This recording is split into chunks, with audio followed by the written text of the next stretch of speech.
Continuando então aqui o nosso curso de gramática, estamos estudando aqui o pronome, os pronomes pessoais, né? Então vamos aqui a mais uma regra, pessoal, de pronomes pessoais. Ó, os pronomes eu e tu funcionam sempre como sujeito. Então, pessoal, isso aqui é maravilha quando no português a gente ouve a palavrinha sempre ou nunca, né? Então, eu e tu, eles sempre vão funcionar como sujeito. Dificilmente, no caso, existem aquelas coisas mesmo bem distantes, como no exemplo que nós vimos na aula passada, que diz assim, ó, por favor, deixe eu ser eu, né? Deixa que eu seja eu. E o eu ali estava funcionando, no caso, como predicativo do sujeito. Mas isso é um caso, assim, muito difícil, muito raro. Então, por isso a gente pode dizer que eu e tu sempre vão funcionar, no caso, como sujeito. Tá certo? Com raríssimas exceções, como diz o Chaves, né? Bem, agora tem o seguinte, ó, quando eles são precedidos de preposição, se eu estou dizendo que os pronomes eu e tu funcionam como sujeito, sujeito nunca pode vir precedido de preposição. Ué, que negócio é esse? Ah, agora você vai entender o seguinte, ó, se acontecer deles virem precedidos de preposição, é porque, na verdade, eles estão representando o sujeito de um verbo que está no infinitivo, tá, pessoal? Não é o sujeito do verbo anterior, é o verbo que está no infinitivo, e a preposição ali você viu só para uma ponte, uma ligação ali, tá ok? Então, pessoal, o que é o infinitivo, né? A gente sempre acha que o infinitivo é quando o verbo termina em R, mas não é bem assim não, pessoal. Existe o infinitivo impessoal e existe o infinitivo pessoal. Em relação ao infinitivo pessoal, o verbo pode terminar em R, em RES, em RMOS e essas outras terminações. Como assim? Olha só, vamos pegar, por exemplo, o verbo ler, olha só. Ler eu, ó, ler eu, leres tu, ler ele, lermos nós, lerdes vós e lerem eles. Aí nós estamos o quê? Fazendo o infinitivo pessoal do verbo ver, ok? Então, só para você lembrar aí do negócio, certo? Então, se os pronomes eu e tu, né, que sempre funcionam como sujeito, vierem precedidos por preposição, é porque eles estão representando um sujeito de um verbo no infinitivo. Olha isso. Diz assim, ó, ele pediu para mim comprar o livro. Então, essa colocação está completamente errada. Por quê? Porque mim não compra o livro, mim não dança, mim não anda, mim não faz nada. Quem faz alguma coisa sou eu, pessoal. Então, veja, o correto aqui é dizer assim, ó, ele pediu para eu comprar o livro. Quem compra o livro? Eu, e não ele. Ó. Ele é sujeito do verbo pedir.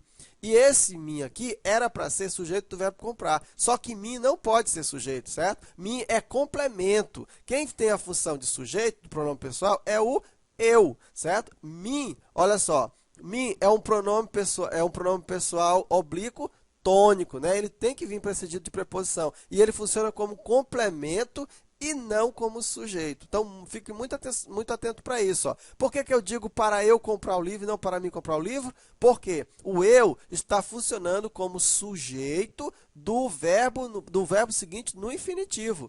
Eu vou comprar o livro, né? Quem é que compra o livro? Eu compro o livro, beleza? Ó, onde está o papel para mim imprimir o trabalho? Pessoal, mim não imprime o trabalho. Quem imprime o trabalho? Eu imprimo o trabalho. Ó, onde está o papel para eu imprimir o trabalho? Aí está correto, certo? Então, muita atenção para isso, porque eu e tu funcionam como sujeito. Se acontecer deles virem precedido de preposição, é porque eles estão formando o sujeito da oração do infinitivo, de um verbo que está no infinitivo, né? Ok? Agora, só um pouquinho de atenção para algumas coisas. Aí você pega esta regra, né, e radicalmente você acha que sempre vai ser assim. Não é bem assim. Ó. Tudo no português, na língua portuguesa, tem que ter um contexto. Você tem que entender o sentido das coisas. Pergunto para você. Não é fácil para mim ficar esperando. Essa frase está certa ou está errada? Tem algum erro nessa frase? Ó? Não é fácil para mim ficar esperando? Aí você fala aquilo que eu acabei de dizer. Ó. Mim não fica esperando. Quem fica esperando sou eu. Correto? Essa colocação está correta. Porém, nós temos que analisar o sentido que essa frase está querendo dizer.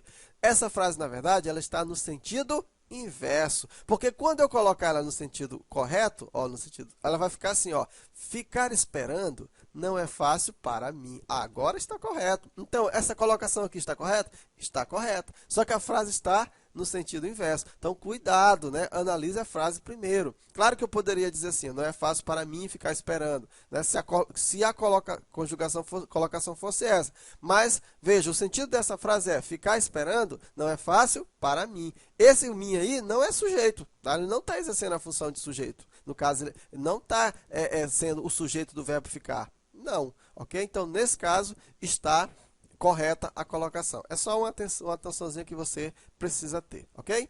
Então, observação aqui, pessoal. Depois da palavra até, indicando direção, usa-se me ou ti.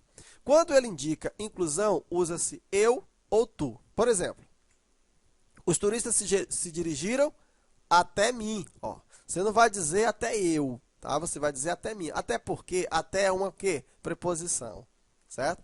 Então, como esse até é uma preposição, não existe, como é que se diz? Não, antes, né, de sujeito, não se pode colocar a preposição. Mas continuemos a frase, ó, e solicitaram que eu fosse com eles.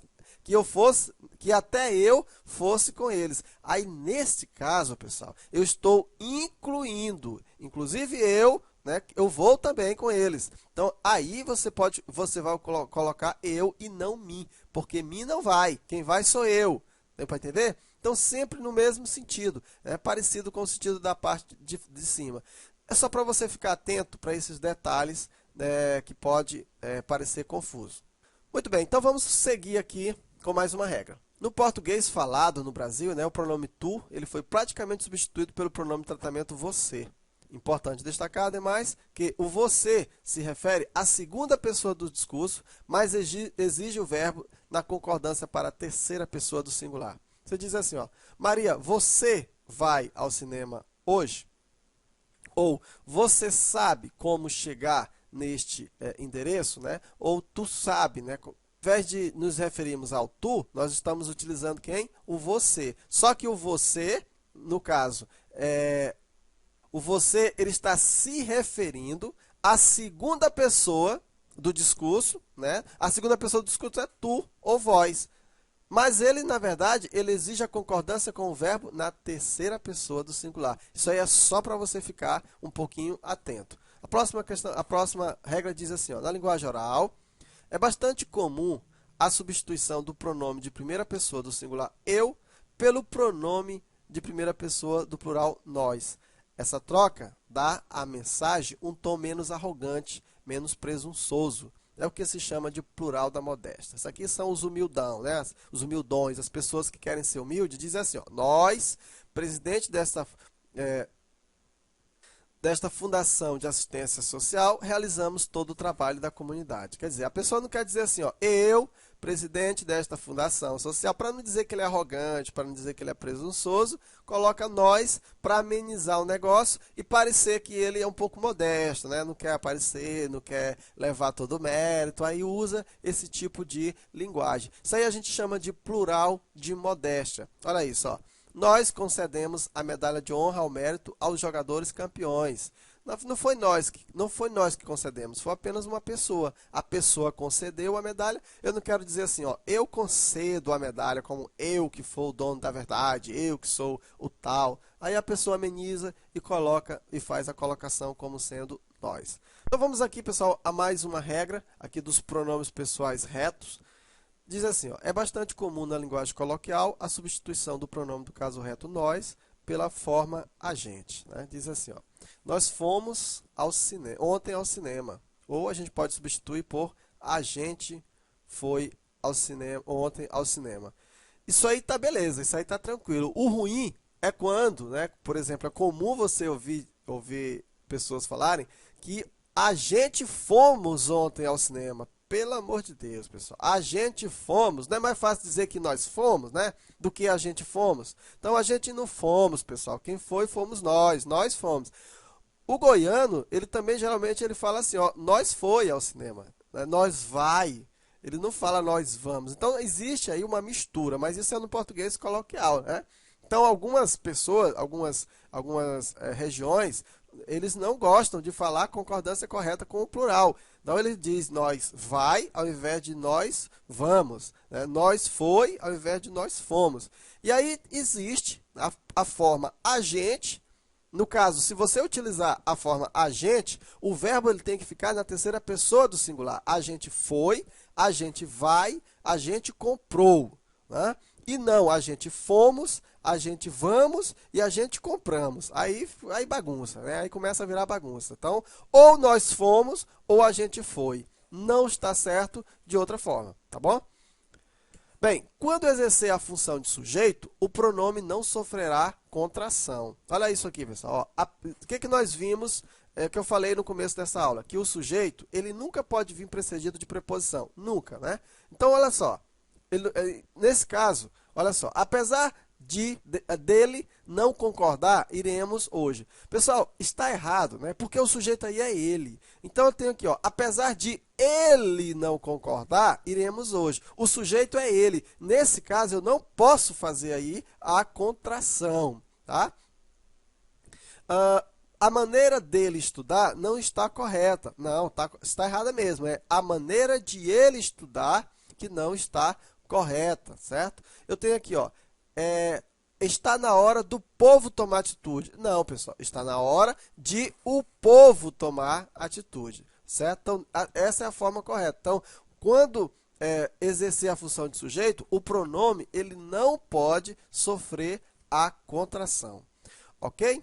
Então, com isso, nós estudamos aqui os pronomes pessoais do caso reto. Na próxima aula, a gente continua falando dos pronomes oblíquos.